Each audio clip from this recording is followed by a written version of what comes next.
మోకాళ్ళ నొప్పులు, disc problems లాంటి అన్ని సమస్యలకు సంప్రదించండి homeo care international world class homeopathy 9001175550. అన్ని చూస్తారు రాణి బాబు.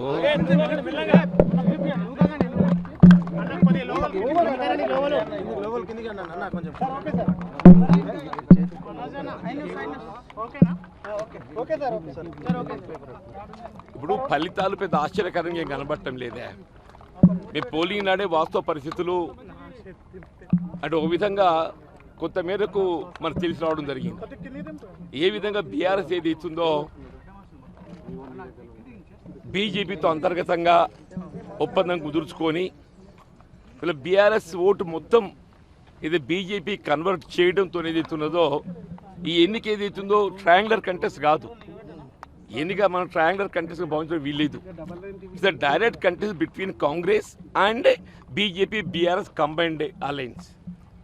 ఇలా బీఆర్ఎస్ బీజేపీ కూటమి అనేది ఏదైతుందో ఇలా ప్రత్యక్షంగా బీజేపీ కానీ బీఆర్ఎస్ కానీ ఎదుర్కొనేటువంటి ఒక సత్వం లేక ఆ ఇద్దరు కూడబలుకొని కుమ్ముక్కై వీళ్ళ కాంగ్రెస్ పార్టీని అంటే ఏ విధంగా గెలుపుకు రాకుండా చూడాలనేటువంటి ఒక భావనతో వారు కలిసిపోవడం జరిగింది.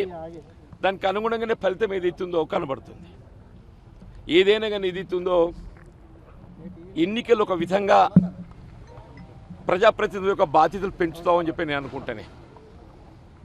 నిజామాబాద్ పార్లమెంట్ నియోజకవర్గానికి సంబంధించి సరే నేను ఇక్కడ ఆశించిన ఫలితం పొందలేకున్నప్పటికీ ఈ ప్రాంతంలో ఉన్నటువంటి సమస్యలు ఏదైతుందో పూర్తి స్థాయి లోపల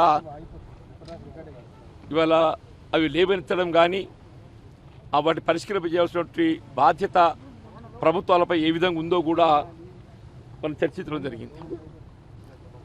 ఇవాళ ఈ ప్రాంతంలో చక్కెర కర్మాగారం పునఃప్రారంభం చేయడమే కానీ ఇవాళ ఈ ప్రాణహిత చెవెర్ల ప్యాకేజ్ 7 ఇలా నిజామాబాద్ రూరల్ ప్రాంతానికి సంబంధించి సాగునీటి సౌకర్యం కల్పింపజేసేటువంటి ఒక ప్రధానమైనటువంటి ప్రాజెక్టే కానివ్వండి. రెండు ప్రధానమైనటువంటి అంశాలు ఇవి నేను ఆశించిన ఫలితం పొందలేకున్నప్పటికీ రాష్ట్రంలో కాంగ్రెస్ పార్టీ ప్రభుత్వం అధికారంలో ఉండడంతో ఈ బాధ్యత మాపై ఉందని చెప్పంటున్నాను.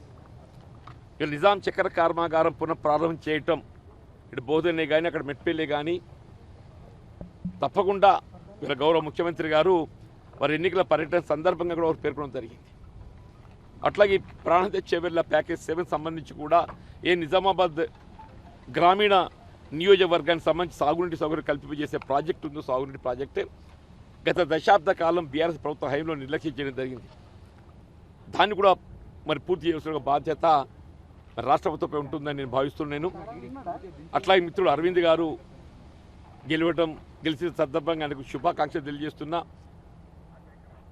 ఇవాళ ఒక పర్యాయం గత 5 సంవత్సరాలు ఆయన బాధ్యత నిర్వర్తించి ఇవాళ ఈ ప్రజానీకానికి ఏ విధంగా ఈ ప్రాంత సమస్యల పరిష్కారం లోపల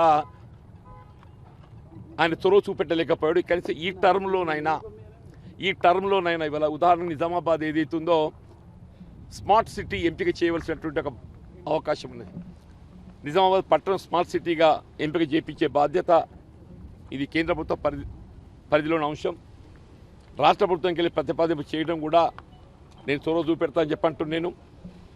ఇలా నిజామాబాద్ పట్టణం స్మార్ట్ సిటీ ఎంపికతో పాటుగా వీళ్ళ పసుపు బోర్డు ఏదైతుందో నిజామాబాద్ కేంద్రంగా మరి ఈ పార్లమెంట్ నియోజకవర్గ కేంద్రంగా ఏర్పాటు చేయడం తక్షణమే రైతాంగానికి ఏదైతుందో పసుపు నాణ్యత ప్రమాణాలు పెంపొందింపు చేయబడే విధంగా ఇలా మద్దతు ధర గుర్తింపు చేయడం కూడా ప్రధానమని చెప్పంటున్నాం.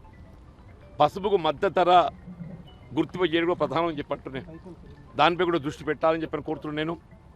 అట్లా ఈ రైల్వే ప్రాజెక్టుల నిర్మాణం ఇవాళ మన బోధన్ టు బీదరే కానీ ఇవాళ మనం Delhi Armoor to Delhi north India line నిర్మాణమే కానీ ఇతరత్ర రైల్వే లైన్ల నిర్మాణానికి సంబంధించి కూడా చొరవ చూపెట్టి ఏదైనా నిజామాబాద్ పార్లమెంటు నియోజకవర్గ పరిధిలో కేంద్ర ప్రభుత్వం నుండి చేయగలిగేటువంటి ఒక అంశాలపై ఆయన దృష్టి కేంద్రీకరించాలని చెప్పని నేను కోరుతూ రాష్ట్ర ప్రభుత్వం కలిసి చేపట్టవలసినటువంటి కార్యక్రమాలకు తప్పకుండా నేను బాధ్యత తీసుకుంటా.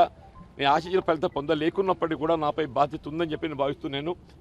ఇవాళ నాకు ఈ ప్రాంత ప్రజానీకం ఏదైతుందో నేను అభ్యర్థిగా పోటీ చేసే సందర్భంగా నాకు అండగా నిలబడి ఇవాళ నా గెలుపు కోసం ఏదైతుందో తోడ్పడ్డారు. సరే ఆశించిన ఫలితం పొందలేకపోవటం అనేది ఇట్స్ ఎ డిఫరెంట్ థింగ్. దానికి వివిధ అంశాలు చోటు చేసుకుంటాయి. కానీ నాకు తోడుగా నిలిచినటువంటి ఒక కాంగ్రెస్ కార్యకర్తలే కానీ అభిమానులే కానీ నాయకత్వమే కానీ ముఖ్యంగా నాకు అండగా నిలిచే ప్రజానీకానికి నేను హృదయపూర్వకంగా ధన్యవాదాలు చెప్తున్నా. చివరి గెలవబోతున్నటువంటి ఒక ప్రకటింపబడబోతున్నటువంటి ఒక అభ్యర్థి ధర్మపురి అరవింద్ గారిని ఏదైతుందో నేను హృదయపూర్వకంగా అభినందనలు శుభాకాంక్షలు తెలియజేస్తున్నాను. మరిన్ని వీడియోస్ కోసం ఛానల్ ని సబ్స్క్రైబ్ చేయండి. లేటెస్ట్ అప్డేట్స్ కోసం వాట్సాప్ ఛానల్ ని ఫాలో చేయండి. అండ్ లింక్ డిస్క్రిప్షన్ లో ఉంది.